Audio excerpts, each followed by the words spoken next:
what I'm going to talk about today is about collapsing this ecosystem from science and technology to entrepreneurship. But having said and done, I will offer a few things that maybe we should think about today and moving forward. So, however, I'm not an economist, I'm just an engineer.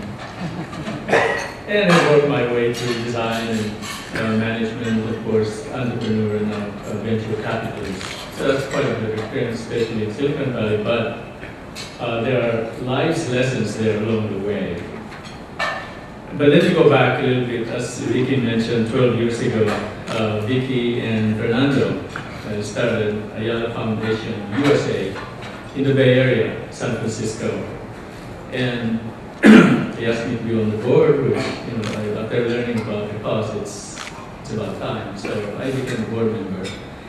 And we did that, or they started that for the purpose of helping Filipino-American philanthropists channel their gift giving to their own favorite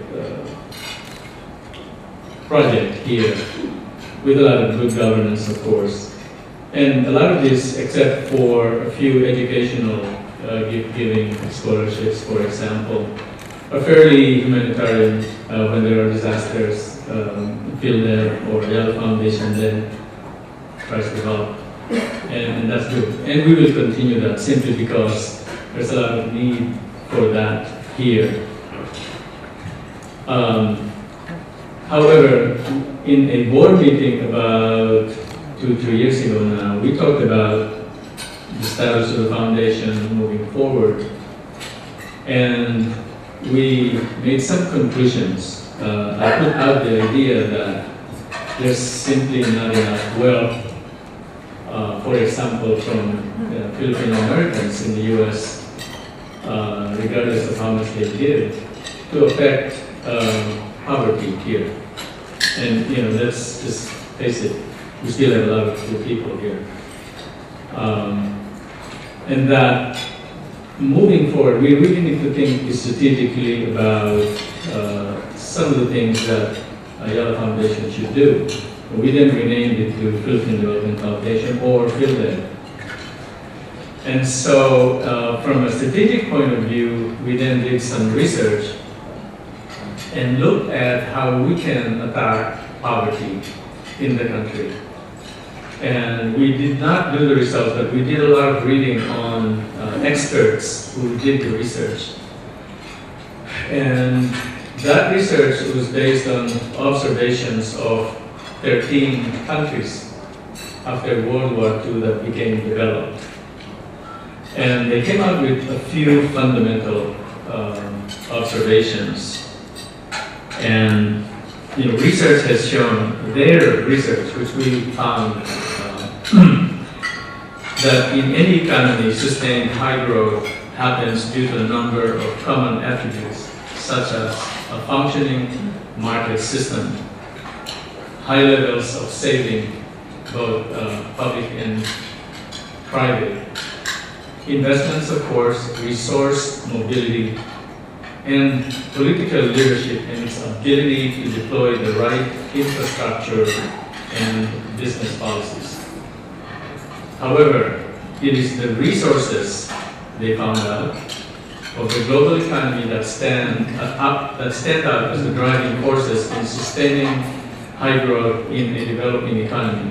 And these come in three parts: the demand of the global market, technology that is afforded to others by the global market, and foreign direct investments.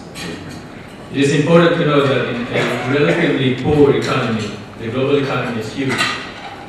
In comparison, at the right prices and costs, demand is, for practical purposes, unlimited.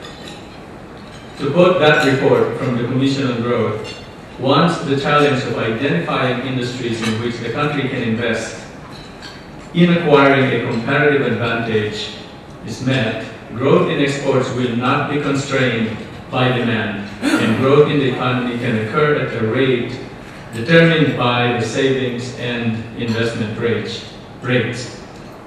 Much of that investment in the early stages will go into the export sector which can grow at rates high enough to pull the economy along, as we saw in Japan, Korea, Taiwan, and now China. The growth of exports can set in motion a process of sustained growth which is transmitted to the whole economy and could not be achieved by relying on domestic demand alone. Is the Philippines taking advantage of this global demand? I propose some observations. The population of the country at 90 million is big enough to be part of the global market. We are part of this global demand, and because of this, foreign companies compete in large value segments of our market with no local competition. High gross margin revenue is exported out of the country. I claim that to compete globally, we must be able to compete locally first. In services like manufacturing, outsourcing, and in some cases software, we have thriving companies. While it does provide jobs, revenue and profit to the owners, the overall value return is low. Return on labor is good, but it lacks the leveraging value of investment capital and intellectual property. In the case of the overseas workers, it's interesting in that there are thousands of Filipinos providing excellent services all over the world. We are taking advantage of global services demand, but again, lacking on the value of leveraging. While there is significant contribution to local savings through remittances and could be a resource for investments toward economic development, these remittances to a large extent are not savings for possible investments, because they are mostly for family assistance. The second resource of the global economy to sustain high growth is technology. They range from engineering and production and services technology to managerial expertise and global market knowledge. Technology transfer may be used, but only if there is a level of expertise locally to sustain and potentially surpass state of the art. Otherwise, it is not sustainable and is yet another form of high gross margin revenue loss. Compared to industrialized and developed countries, we are severely lagging in technology. The country finds itself not competitive in high-value added products based on technology. It has been shown in other wealthy nations that industrialization is one of the more lasting solutions to poverty. Industrialization is simply the process of creating technology-based value-added products and services by local companies. It also transforms countries from consumer status to that of a producer. To catch up, the Philippines must start this whole process by creating a large, globally competitive base of engineers and scientists to create leading technologies for product creation relevant to the global market. We saw this again in the case of Japan, Korea, Taiwan, and others. The lack of technological base manifests itself in many forms. Severe shortage of world-class expertise in science and engineering, including qualified faculty. Low level of research activity, inadequate quality in higher educational system, lack of adequate funding for basic research in science and engineering.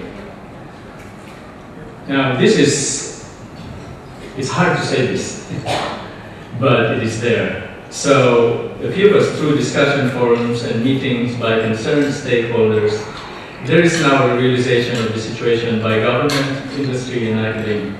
Mental and financial resources must now be applied to this purpose. Government must provide the seed money.